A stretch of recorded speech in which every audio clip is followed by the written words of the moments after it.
ராகு 10ஆம் இடத்துல இருக்கும்போது ஒரு தொழில் இல்லாம 2-3 தொழில் செய்வா.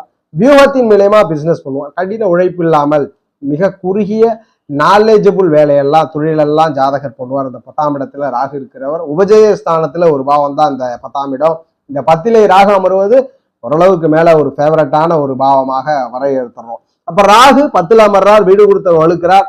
லக்ன யோகரோ இயற்கை யோகரோ குரு சுக்கிரன் போன்ற புதன் போன்ற ஒரு கிரகங்களோட தொடர்பு அல்லது ஜாதகருக்கு லக்ன யோகர்களோட தொடர்பு நடக்கும் பொழுது 10ஆம் இடத்திலே ராகு அமரும் பொழுது யோகத்தை செய்கிறார். அந்த தொழில் நல்ல முறையில வருது, தொழில வெற்றி கிடைக்குது, தொழில் சார்ந்த ஆதாயம் உண்டு. 18 வருட ராகு திசையில 18 வருட ராகு திசையில பெரிய பெரிய வெற்றிகளும் பெரிய பெரிய யோக பலனையும் கொடுத்து விடுகிறார் அப்படின்றத உறுதிப்படுத்துறோம். அப்ப 4ஆம் இடத்துல கேது பகவான் இருக்கிறார். 10ஆம் இடத்துல ராகுவை பார்த்துட்டோம்.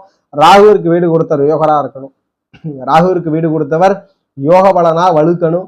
இணையக்கூடிய கிரகமோ பார்க்கக்கூடிய கிரகமோ ஒளி கிரகங்களாகவோ அல்லது